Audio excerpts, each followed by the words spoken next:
Right now, somewhere on your body, your heart might already be leaving clues. Not in your chest, not in dramatic pain, but in your ears, your eyes, your fingernails, even the way your pulse taps against your skin. Most people wait for a heart attack to believe something is wrong, but heart disease rarely announces itself that loudly. It whispers first, and by the end of this video, you'll know exactly how to listen. Here's something most people don't realize. Heart disease is often called a silent condition, but silent doesn't mean invisible. It means most of us simply haven't been taught where to look. The skin, the nails, the eyes, even the tongue can reflect what's happening deep inside your cardiovascular system, sometimes years before a doctor ever orders a test. This isn't about self-diagnosis, it's about self-awareness. So keep this in mind as we go. None of these signs alone tell the whole story. But together, they teach you how to read a language your body has been speaking all along. Let's start with something you can check in the mirror in the next 10 seconds. Look at your earlobe. Is there a deep diagonal crease running across it, almost like a fold line? For decades, cardiologists have quietly debated this feature, sometimes called the diagonal earlobe sign. The reasoning behind it is surprisingly elegant. The earlobe is one of the few places on your body with very little fat and a dense network of tiny blood vessels sitting close to the surface.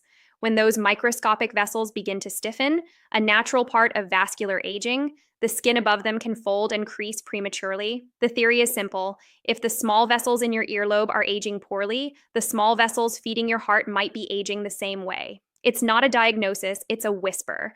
And it becomes more meaningful when the crease is deep and appears on both ears, rather than as a faint single line that could simply come with age. Now shift your attention upward to your eyelids. Some people develop soft, flat, yellowish patches near the inner corners of their eyes, medically known as xanthelasma. You don't need to remember the name to understand the story it's telling. These patches form when cholesterol builds up faster than the body can clear it. Immune cells called macrophages rush in to absorb the excess fat, but when they take in too much, they become swollen and trapped beneath the skin, visible as pale yellow deposits. Here's the part that tends to stop people mid-scroll. The same process happening under your eyelids can be happening invisibly inside the walls of your coronary arteries. Doctors have documented patients in their 30s and 40s with xanthelasma so extensive it looked as though they were wearing glasses, a pattern sometimes nicknamed pseudo-spectacles. In several of these cases, the underlying cause was a genetic condition called familial hypercholesterolemia, where cholesterol climbs dangerously high from a young age, often without any obvious warning until a major cardiac event forces the diagnosis. One documented case involved a woman in her early 40s who arrived at a clinic for unrelated chest discomfort during exertion. Beyond the visible patches around her eyes, she also had firm lumps on her hands and feet, deposits of the same cholesterol-laden material building up just beneath the skin. By the time her condition was fully evaluated, so much plaque had accumulated inside her coronary arteries that she required open heart surgery to restore proper blood flow. What makes this story unsettling isn't just how far it progressed, it's how visibly it had been announcing itself for years beforehand. And here's a detail many people don't expect. Research shows that even individuals with completely normal blood cholesterol levels who develop xanthelasma still carry a measurably higher long-term cardiovascular risk. This isn't just about a number on a lab report. It's about what's physically happening in your tissue right now, whether or not blood work has caught up to it yet. While you're near the eyes, look at the iris itself. Some people develop a pale gray or white ring circling the colored part of the eye. In older adults, this is an extremely common and largely harmless finding tied to aging called corneal arcus. But context changes everything here. When that same ring appears in someone under the age of 45, it stops being a normal aging pattern and becomes a signal worth investigating, often pointing toward elevated lipid levels that haven't yet been addressed. It's a striking example of how identical physical signs can carry completely different meaning depending on when they show up in a person's life. Not every visible clue on the face relates to cholesterol. Some point toward a rarer and more serious process entirely. If you notice waxy, firm, slightly translucent bumps forming around the eyes, ears, or neck, this can be linked to a group of conditions known as amyloidosis. In one common form, the bone marrow produces abnormal, misfolded proteins the body cannot break down properly. These proteins, called amyloid, don't just sit under the skin, they can infiltrate the heart muscle itself, gradually causing it to stiffen and thicken, The heart then struggles not because it's weak, but because it's lost its natural flexibility, a state that reduces its ability to fill and pump blood efficiently, sometimes called restrictive cardiomyopathy. This condition often develops quietly, which is exactly why catching early physical clues matters. Beyond the skin around the eyes, two other signs are worth knowing. The tongue may gradually enlarge, sometimes pressing against the teeth and leaving visible indentations along its edges, a change called macroglossia. And in more advanced cases, something called raccoon eyes can appear, dramatic bruising around the eyes that shows up not from an injury, but simply from gently rubbing them. This happens because amyloid deposits weaken the small blood vessels beneath the skin, making them fragile enough to rupture from minimal pressure. Let's move to the skin on the arms and legs. Some people notice a lace-like reddish-blue net-shaped pattern that seems to appear and disappear, known as Livedo reticularis. Here's the twist. It's not always something to worry about. It's actually common in healthy infants and in young women, especially in cold weather, when small blood vessels constrict temporarily. The reassuring version of this pattern is painless and fades completely once the skin warms up. But there's a more concerning version. When tiny fragments of cholesterol plaque break loose from an artery and lodge in small vessels near the skin's surface, they can create this same web-like pattern, except this time it doesn't disappear with warmth. In clinical settings, this same skin pattern is also seen in serious autoimmune conditions, including lupus and antiphospholipid syndrome. The general rule is simple. If the pattern lingers regardless of temperature or comes with pain, ulcers, or other symptoms, it deserves medical attention rather than a shrug. Now, let's look at something almost nobody checks, but should. Your fingernails specifically, whether they pulse. Gently press your fingertips together and watch the nail beds closely. In a rare but recognizable pattern called Quincke sign, you can actually see a subtle rhythmic pulsing beneath the nail with every heartbeat. To understand why, picture the aortic valve as a one-way door that lets blood leave the heart but should never let it flow backward. When that valve becomes leaky, a condition called aortic regurgitation, blood slips backward into the heart between beats. This backward flow causes unusually large swings in pressure with each heartbeat, swings strong enough to be visible in the smallest vessels of your fingertips. Cardiologists have described patients whose regurgitation was so pronounced that the pulsing was visible without any equipment at all, a faint bobbing of the head with every heartbeat, or even a rhythmic constriction and dilation of the pupils. It's one of the rare moments in medicine where the naked eye can catch a mechanical problem happening deep inside a heart valve. Left unmanaged over years, this backward blood flow places significant extra strain on the heart, and that strain can eventually contribute to heart failure, which brings us to one of the most important and most misunderstood topics in cardiovascular health. Heart failure is a phrase that sounds terrifying, but it doesn't mean the heart has stopped. It means the heart has lost some of its ability to pump blood effectively, either because the muscle has weakened, often after a heart attack, or because it has become abnormally stiff, as we saw earlier with amyloidosis.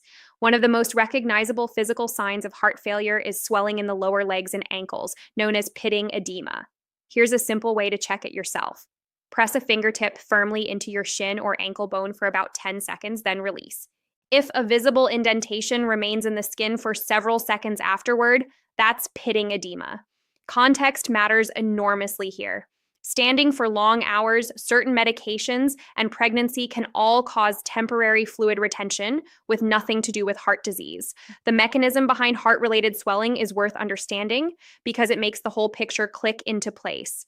When the heart doesn't pump efficiently, blood begins to back up in the veins, raising pressure inside them. Under that pressure, fluid gets pushed out of the vessels and into surrounding tissue, most noticeably in the lowest parts of the body, where gravity pulls it down. Left unaddressed, this fluid buildup can eventually lead to skin breakdown or infection, though it's rarely life-threatening on its own. The far more urgent version of this same fluid problem happens not in the legs, but in the lungs. When fluid accumulates in the lungs, a condition called pulmonary edema, breathing becomes noticeably harder, especially at night. Many people don't recognize this pattern for what it is. They simply notice that lying flat makes them feel breathless. So instinctively, they start propping themselves up on extra pillows, or in some cases, sleeping upright in a recliner without fully understanding why. This symptom, medically known as orthopnea, is one of the clearest signals that fluid is accumulating where it shouldn't be. The encouraging part of this story is that modern medicine handles it remarkably well. In hospital settings, under close monitoring, targeted medications can help the body eliminate 10 to 20 pounds of excess fluid within just a few days, offering rapid relief once the underlying cause is properly managed. What surprises most people is how far heart failure's influence can reach beyond the chest. Because nearly every organ depends on a steady, well-pressured blood supply, a struggling heart can quietly place stress on the kidneys and liver as well. Over time, this backed-up pressure in the veins can contribute to liver congestion, and in more advanced or prolonged cases, even progress towards cirrhosis. It's a connection most people never expect, that a problem starting in the heart could eventually surface as swelling in the abdomen or changes in the skin, and nails typically associated with liver function. The body, it turns out, is far more interconnected than we tend to imagine. Here's a test you can try right now with your own hands. Press the backs of 2 fingernails together from opposite hands and look for a small diamond-shaped gap of light between them. Seeing that little window of light is completely normal.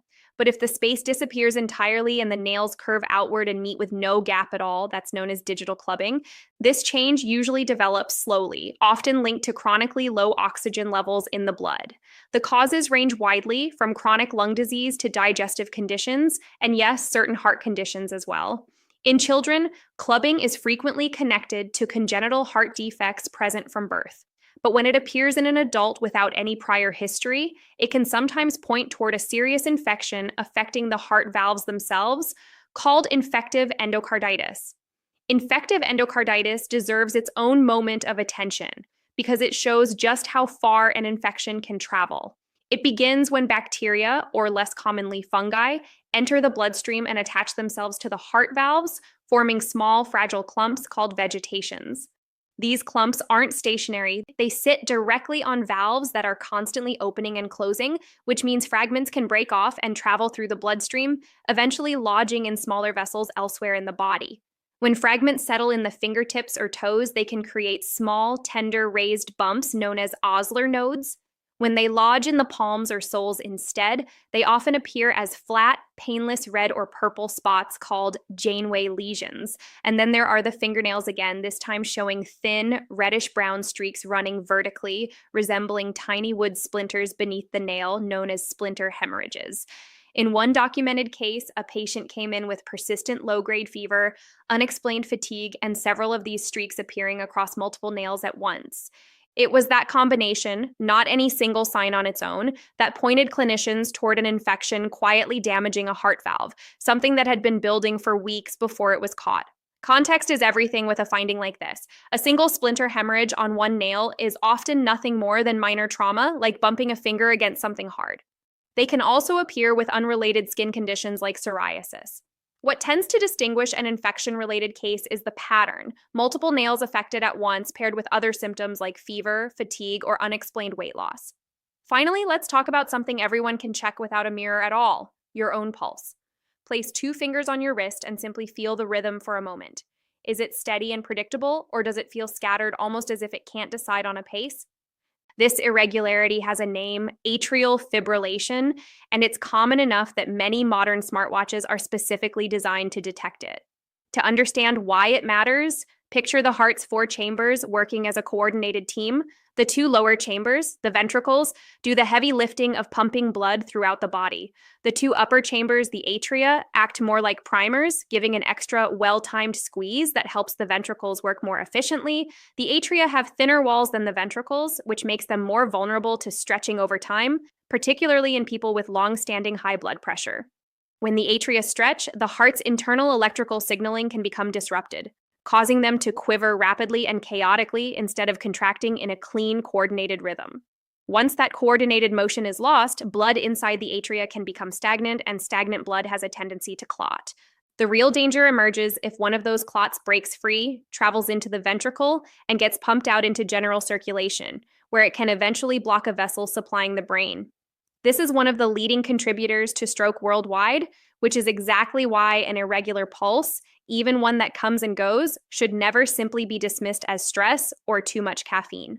The encouraging news is that atrial fibrillation is straightforward to diagnose with a simple heart monitor, and treatment, often centered around blood thinning medication, has been shown to meaningfully reduce stroke risk in people living with this condition. Step back for a moment and think about everything we just walked through, starting with a single crease on an earlobe and ending with the rhythm of your own pulse.